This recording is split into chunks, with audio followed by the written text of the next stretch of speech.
마가복음 강해를 또 이어가겠습니다. 오늘 본문 말씀을 자세히 들여다보면 우리는 예수님으로부터 참된 쉼을 누리는 영적 비결을 배울 수가 있습니다. 이 원칙을 따라서 살아가게 되면 우리에게 쉼을 누리는 은혜가 임할 줄 믿습니다. 한번 살펴보겠습니다. 성경에는 예수님에 대해서 굉장히 다양한 모습을 보여주면서 설명하고 있습니다. 그중 예수님께서 열심히 일하시고 또 그리고 나서는 쉬실 때 어떻게 쉬셨는지 엿볼 수 있는 장면들이, 구절들이 복음서에 보면 반복해서 기록되어 있습니다. 성경을 읽을 때 이런 모습도 우리가 참고해서 읽으면 성경을 읽는 재미가 있고 또 색다른 영적 깊이를 발견하게 됩니다. 우리는 대부분 예수님께서 열심히 일하셨던 천국 복음을 위해서 복음을 전하시고 또 기적과 이적을 통해서 병든 이를 고치시고 또 위로하셨던 이 공생애만 생각하셨죠.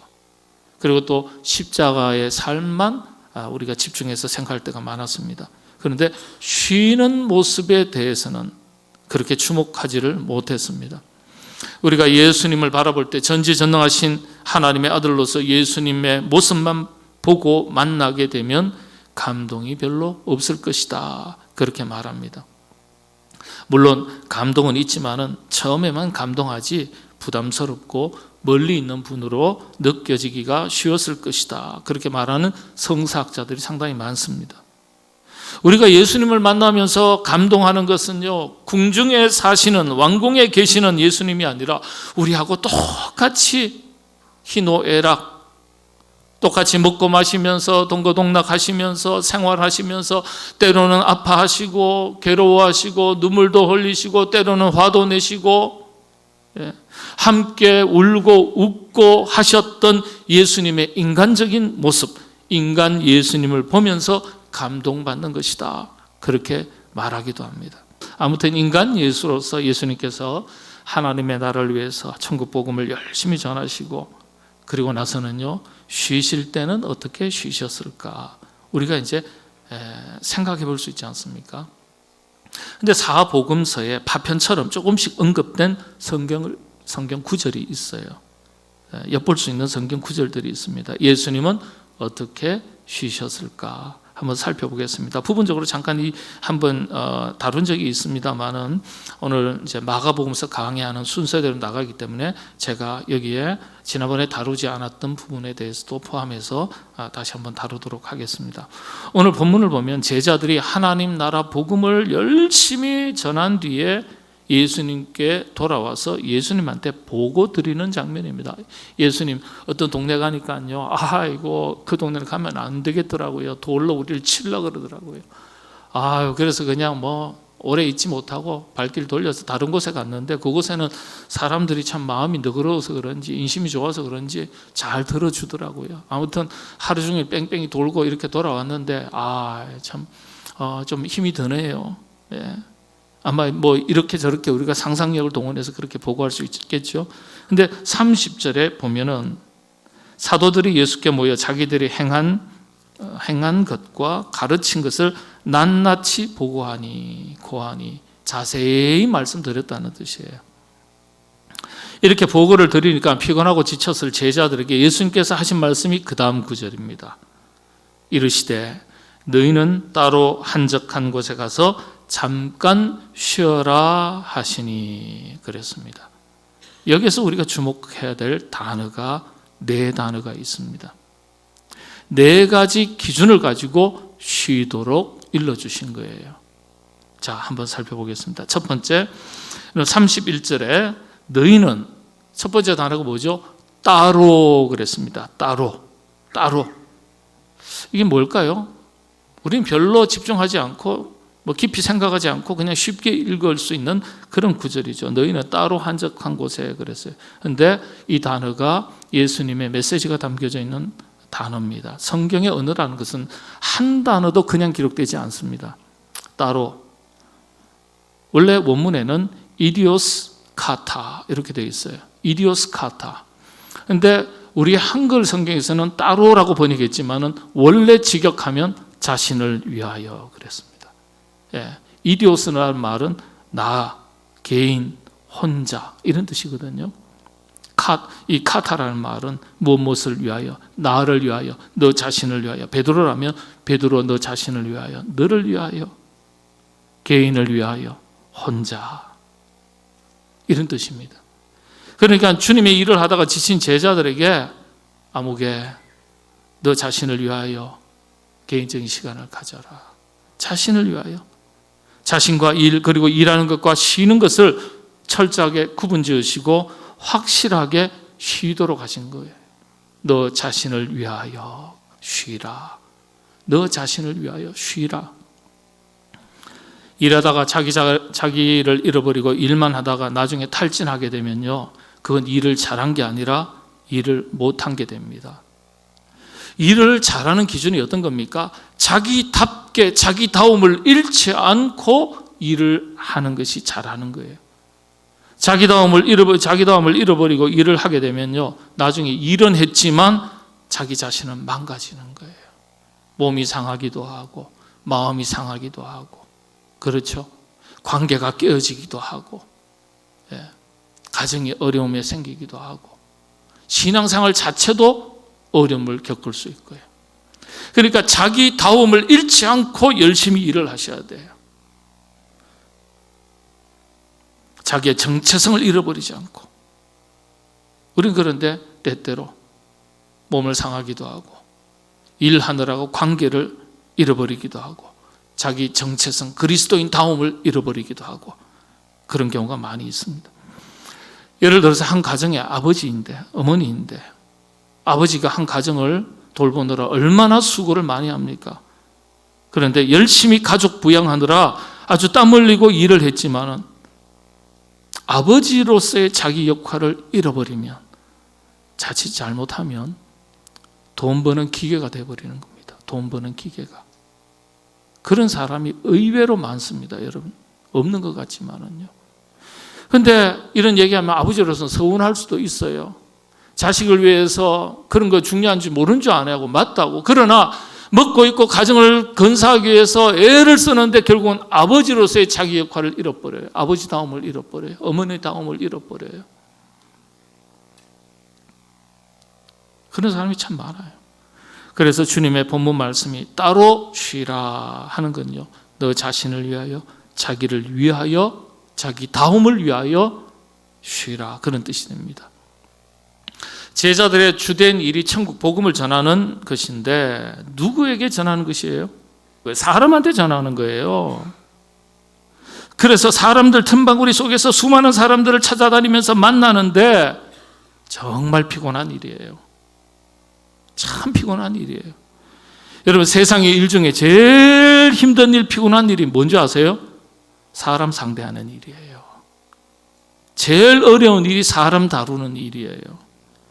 여러분, 기계야 만지면, 다루면, 다루는 대로, 만지는 대로 돌아가지만 이건 사람은요, 내 생각, 내 마음, 내 뜻대로 안 되는 게 사람 아니겠어요? 그렇죠? 사람 상대하는 게 피곤한 일이에요. 예나 지금이나. 자, 그런데 그런 일을 감당하고 제자들이 돌아왔어요. 이것저것 다 얘기하면서 넋두리도 하고 다 보고 했겠죠.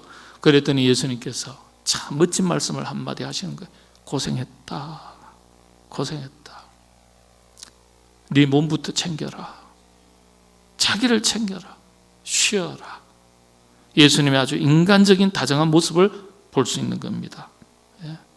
쉬어라. 따로 쉬어라. 그러니까 감동이 없는 거예요. 원문을 보면은 그렇지 않다고 말씀드렸잖아요. 원문에 보면 이디오스카타, 너 자신을 위해서 쉬어라. 네가 얼마나 소중한데, 네가 얼마나 귀한 존재인데 너 쉬어라, 쉬어라.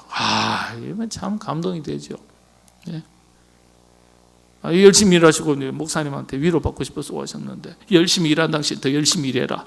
뭐 이러면은 목사님은 얼마나 서운하겠어요. 권사님, 일 그냥 다 뒤로 하시고 푹 쉬세요. 고생하셨습니다. 그러면 위로받잖아요. 그런 거예요. 예수님 참 멋진 분이에요. 여러분, 우리가 복음의 사명을 감당하는 일이든지 하나님을 섬기고 이웃을 사랑하는 일이든지 여러분, 자기를 잃어버리고 하면 안 돼요. 자기다움을 잃어버리고 하면 안 돼요. 그리스도인의 정체성을 잃어버리고 그 일을 감당하면 안 돼요. 자기를 그래서 아낄 줄 알아야 돼요. 자기를 사랑하고 자기를 아낄 줄 아는 사람이 다른 사람도 사랑하고 다른 사람을 아낄 줄 알아요. 자기를 잘 관리할 줄 아는 것에서부터 복음의 사명과 맡겨주신 사명, 이웃을 사랑하는 일에 힘을 쏟을 수가 있는 것입니다. 여러분은 소중한 존재들이십니다. 여러분 자신을 잘 돌보시고 관리하시는 일에 발전이 있으시기를 바랍니다. 두 번째가 따로 한적한 곳에 가서 그랬습니다. 한적한 곳. 헬라 원문에는 에레모스토포스 그랬습니다. 두 단어가 합성이 된 거예요. 예. 우리 한글에서는 한적한 곳 이렇게 되어 있지만은 원문은 그렇지 않아요. 에레모스토포스, 에레모스라는 단어가 광야라는 뜻이에요. 아무도 없는 곳. 우리 권사님이 고생하셨는데 오셔가지고 참 고생 많으셨습니다. 어떻게 견디셨어요? 찬양대 좀 한 40명 돼야 되는데, 예? 그죠? 파트별로 리더십도 좀 있고 이래야 되는데 얼마나 참 지휘하시는 게 힘드신데 고생 많으셨습니다. 좀 쉬실 때 평안한데 푸른 초장, 쉴만한 물가, 경치 좋은 데 가서 한 며칠 푹 쉬다 오세요. 그러면서 담임 목사가 호텔 쿠폰까지 끊어줘가지고 드려야 되는데, 그래야 진짜 이게 저도 살고 권사님도 사는 거 아니겠어요? 말이니까 너무 심각하게 생각하시면 안 돼요. 근데 예수님께서 그런 식으로 말씀 안 하셨어요. 뭐라고요? 광야에 가서 쉬어라. 기분 좋겠어요? 안 좋겠어요? 아니에요. 광야에 가서 쉬어라. 아무도 없는 곳에 가서 쉬어라. 그런데 단어 선택은 에레모스라는 단어를 선택했어요. 광야에 가서 쉬어라. 여기에 영적 메시지가 있는 거예요. 인간 중심으로 보면 푸른 초장, 쉴만한 물가, 좋은 호텔, 경치 좋은 곳, 그런 곳에 가서 쉬라고 이야기하는 것이 당연지사예요. 그런데 예수님은 광야에 가서 쉬어라. 무슨 뜻일까요? 아무도 없기 때문에 오직 누구만 계시다는 거예요? 여호와 하나님 한 분만 계시는 곳에서. 그렇죠. 아무도 없는 곳이기 때문에, 고독한 곳, 조용한 곳이기 때문에 누구를 깊이 만날 수 있다는 거예요? 여호와 하나님, 창조주 하나님, 내 생명의 주인 되시는 하나님을 깊이 만날 수 있다는 거예요. 여러분, 우리의 영혼은 주님을 깊이 만날 때 쉴 수 있습니다. 오늘 본문이 이렇게 영적으로 아주 깊은 뜻을 가지고 있습니다. 이런 부분에 대해서 영적 깊이를 가지고 해석한 분이 있는데, 책도 있는데 우리가 새길 내용이라 그렇게 생각이 됩니다. 하나님은 고요할 때 임하신다. 번역되어 있습니다. 하나님은 고요할 때 임하신다. 클라우스 퀸터 파에라는 독일 목사님이시고 또 사모님이 엘케 베르너라는 사모님이신데 두 분이 쓰신 공저의 책인데요. 이해를 돕기 위해서 설명을 드리겠습니다. 우리가 너무 분주하고 바쁘고 이 복잡해서 하나님의 음성을 잘 듣지 못하고 바로 곁에 찾아오신 주님도 만나지 못한다는 거예요. 그래서 우리에게 한적한 시간, 아주 고요한 시간이 필요하다는 거예요. 이걸 강조했어요. 그런데 우리 삶에 이런 고요한 시간과 공간이 없다는 걸 안타깝게 생각하고, 그런 시간, 그런 공간을 가질 수 있어야 된다고 설명한 책입니다. 그런데 이미 주님께서 그렇게 말씀하셨죠. 성경이 그걸 어떻게 기록할 때 어떻게 표현했냐 하면, 여러분들 사복음서 마태, 마가, 누가, 요한복음서를 가만히 보면요, 예수님께서 천국 복음 전하시다가 쉴 때 그 앞에 이런 설명이 있습니다. 틈틈이 한적한 곳으로 나가사. 이 단어가 반복됩니다. 틈틈이 한적한 곳으로 나가사. 예. 그래서 주님께서 그렇게 틈틈이 한적한 곳으로 나가사, 아무도 없는 곳으로 나가사 주님과 여호와 하나님과 성부 되신 하나님을 깊이 만나면서 그 영혼이 회복되고 그 육신이 쉼을 얻으신 것처럼 주님께서 그리 하셨던 것처럼 우리도 주님을 닮아서 그런 시간, 그런 공간을 가져야 우리 영성이 회복되고 삶의 깊이가 더해지고 인생의 가치를 분별하게 되고 그런 가운데 우리의 몸과 마음과 영이 회복될 수 있다. 이걸 얘기했어요. 맞는 말이죠. 그래서 고요함에는 탁월함이 있다. 그렇게 말합니다. 왜 그렇습니까? 우리 하나님은 말씀하시는 하나님이시고 우리에게 가까이 다가오고 싶어 하시는 하나님이시고 우리와 깊이 만나고 관계 맺기를 원하시는 하나님이세요. 그 고요함과 한적한 시간과 공간을 통해서 찾아오시는 하나님을 만나게 되는 그런 경험이 필요한 거예요. 세 번째 내용을 보면 너희는 따로 한적한 곳에 가서, 그 다음 하신 말씀이 쉬어라 하셨는데 어떻게 쉬어라고요? 너 자신을 위해서 쉬어라. 한적한 곳에 가서 쉬어라. 그리고 쉬어라 그랬는데 잠깐 쉬어라 그랬어요. 고생 바가지로 하고 왔는데 우리는 뭐라고 이야기하죠? 푹 쉬세요. 한 이틀 푹 쉬세요. 한 일주일 푹 쉬세요. 그랬는데 예수님께서 뭐라고 하셨습니까? 쉬라고는 하셨는데 잠깐 쉬래요. 잠깐. 인간적으로는 서운합니다. 할 수 있는 소리죠. 왜 잠깐 쉬라고 하셨을까? 푹 쉬라 하시지. 이왕 인심 쓰시는 거 확실하게 뭐 돈 드는 것도 아니고 말씀으로 하는 거니까 푹 쉬어라 하시면 참 좋겠는데 주님의 의도가 있는 거예요. 여러분, 우리가 기도할 때가 있고 일할 때가 있습니다. 그런데 일할 때 기도하고 기도해야 될 때 일해 보십시오. 그 꼴이 참 우스운 거예요. 그래서 주님께서 하신 말씀, 요한복음서 9장 4절의 말씀, 때가 아직 낮음에 나를 보내신 이의 일을 우리가 하여야 하리니 밤이 오리니 그때는 아무도 일할 수 없느니라. 일할 때가 있고 쉴 때가 있다는 거예요. 그래서 이게 뒤바뀌면 안 돼요. 일할 때 쉬고 쉴 때 일하면 그거 곤란한 거예요. 영적 질서가 무질서한 거예요. 그래서 잠깐 쉬어라. 무슨 뜻일까요? 영적인 긴장감을 늦추지 않도록 권면하신 거예요. 그래서 이런 부분을 다른 표현으로 해석할 때는 깨어 있어라. 쉴지라도 깨어 있어라. 그렇게 해석합니다. 잠깐 쉬어라. 너무 쉬다가 그만 때를 놓치거나 할 일을 잊어버리지 않도록 잠깐만 쉬고 다시 일하시게. 그런 뜻이에요. 주님께서도 그렇게 말씀하셨어요. 아버지께서 일하시니 나도 일한다. 그러니까 쉬되 잠깐만 쉬어라. 그런 뜻입니다. 여러분, 우리가 잘 쉬는 것도 중요하지만 열심히 일하고 쉬어야 그게 게으름이 되지 않습니다. 열심히 일하지도 않고서 쉴 줄만 알면 그건 영적인 게으름이고 나태함이고 어리석음이에요.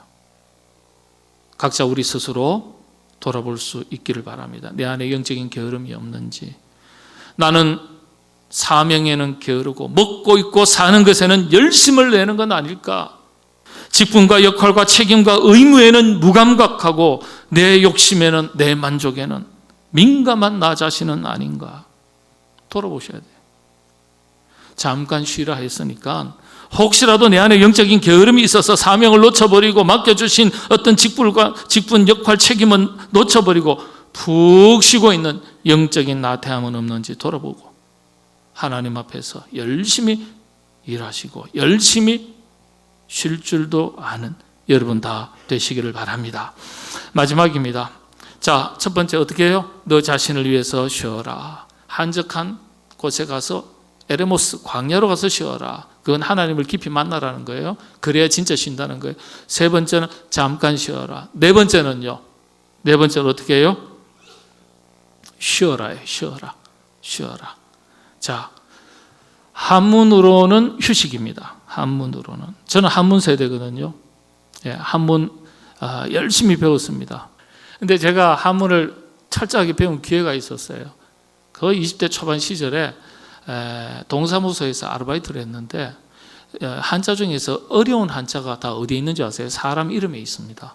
지금의 전산이지만은요, 그때는요, 주민등록 등본, 초본, 호적 초본, 등본 이런 거 뗄 때 차트에서 한문을 다 이름 적어주면 그걸 찾아야 됐잖아요. 그러면서 굉장히 한자를 많이 배웠어요. 근데 쉬어라, 이걸 한자, 한문 성경, 중국 성경에는 휴식이라고 되어 있어요. 그러니까 휴식이니까 우리 한글 성경으로 번역할 때는 초창기 믿음의 선배들이 한 100년 전에는 쉬어라라고 한글로 옮겨 적었어요. 그런데 원문은 그런 뜻이 아니에요. 일단 휴자는 보세요. 휴, 사람 인자 더하기 나무 목자입니다. 그러니까 사람이 나무에 기대에 앉아서 있는 모양이에요.